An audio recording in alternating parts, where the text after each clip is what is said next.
السلام عليكم. الزلف اللون بونجور. عيدكم مبروك. تعودوا بالصحة إن شاء الله لعقوبة العام الجاي. تقبل الله صيام الجميع.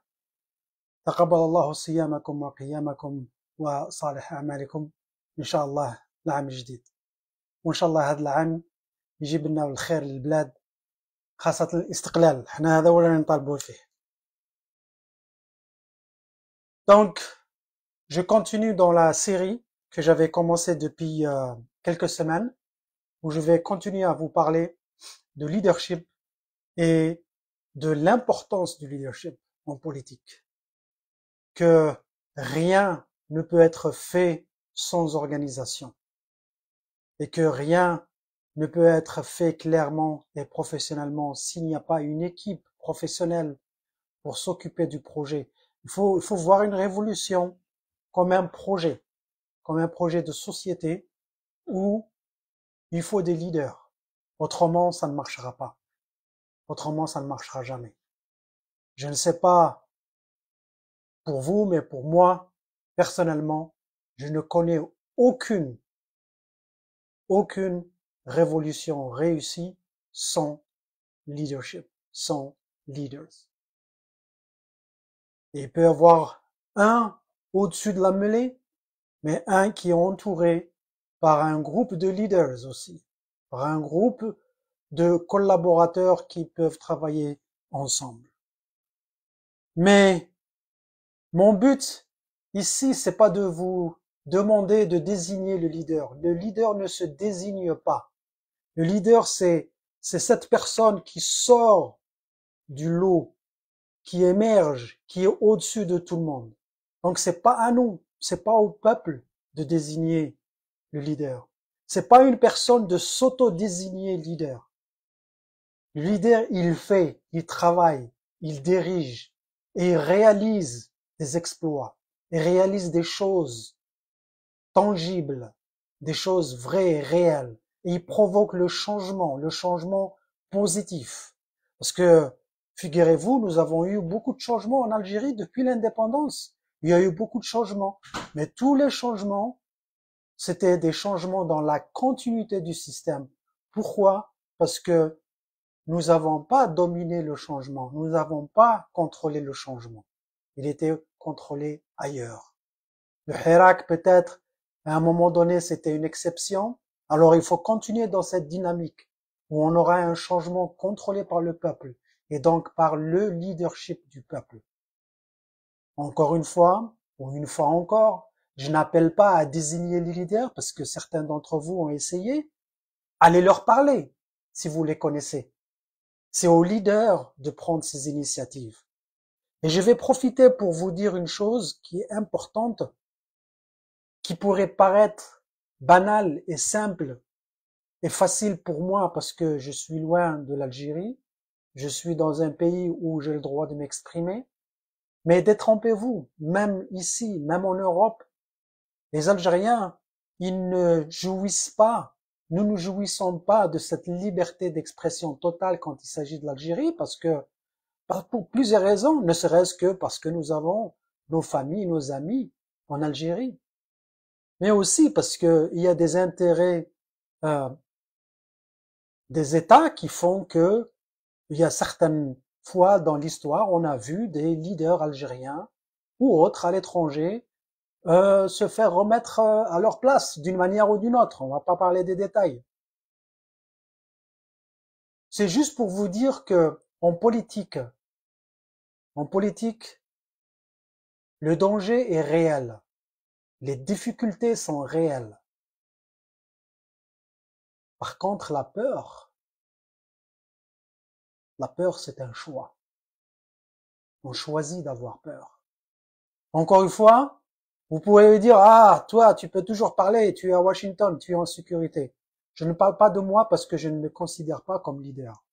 Ceci s'applique aux leaders charismatiques, courageux, aux leaders qui donneront tout, qui donneront ce qu'ils ont et ce qu'ils n'ont pas.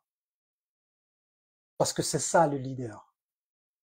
Si vous n'êtes pas comme ça, si vous n'êtes pas capable de faire face à toutes les difficultés, à tous les obstacles, vous n'êtes pas leader. Et j'ai eu des commentaires, oui, mais en Algérie, on ne peut pas s'organiser. Je ne parle pas de vous, je parle des leaders et de leur équipe. Justement, c'est ça qui est exceptionnel par rapport aux leaders.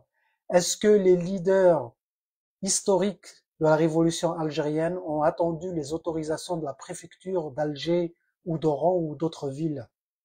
Est-ce que pour organiser le sommet, le sommet ou la conférence de la Soumam, ils ont attendu l'autorisation des autorités coloniales? Jamais. Oui, il faut travailler dans la clandestinité. On peut être non violent, pacifique, mais travailler dans la clandestinité. Et c'est ça les compétences de leader. Entouré d'équipes où ils peuvent travailler.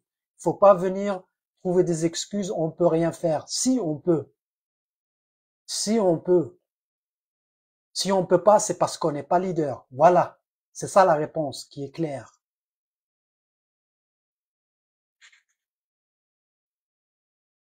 Plusieurs, ces jours-ci, je ne sais pas si vous avez remarqué, suite à ce qui se dit en Algérie, les discours officiels des uns et des autres, médiocres comme toujours, mais qui sont des indicateurs révélateurs que quelque chose va se passer en Algérie. Je ne sais pas, mais quelque chose va se passer. Vous n'avez pas manqué certainement des discours menaçants, des déclarations contradictoires, où les gens du système montrent qu'ils sont pas très à l'aise, ils sont pas dans leur basket, ils se sentent pas bien dans leur basket. Mais il faut faire attention. J'ai parlé de changements avant ça. C'est des changements qu'on n'a pas contrôlés, c'est des changements qu'on a subis. Alors il faut pas être passif. Un vrai leader, il appellerait au boycott des prochaines élections présidentielles. Mais le boycott des élections, ça va pas être la politique de la chaise vide, je boycotte et puis ça s'arrête là. Non, il faut que ça soit un boycott actif. Il faut proposer une alternative à ce boycott. Et il faut être capable de provoquer ce sursaut populaire, pacifique et non violent. Et il n'y a qu'un leader ou des leaders capables de faire ça. Alors peut-être c'est une opportunité.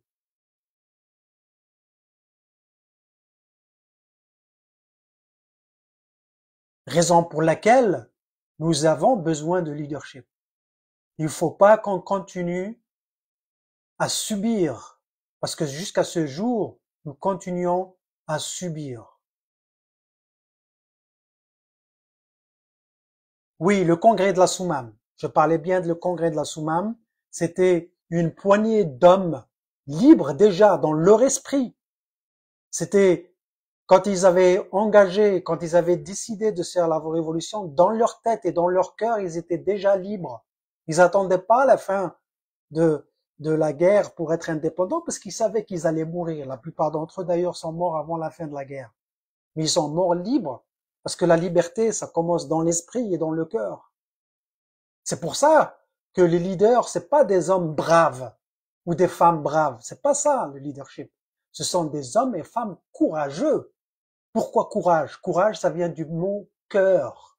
C'est la bravoure qui vient du cœur. Parce qu'on y croit, parce qu'on vit avec ça. Et pour l'avoir, il faut rêver grand. Si vous ne vous rêvez pas grand, vous n'aurez jamais rien du tout. D'ailleurs, voyez-vous vous-même en tant qu'individu. Pour ceux qui sont arrivés à quelque chose, à aller loin dans leurs études, dans leurs recherches, dans leur domaine professionnel, ils ont dû rêver. Les choses n'arrivent pas par hasard. On rêve, mais on travaille pour ce rêve. Et c'est ça le leader. Le leader, c'est quelqu'un qui rêve grand pour tout le monde.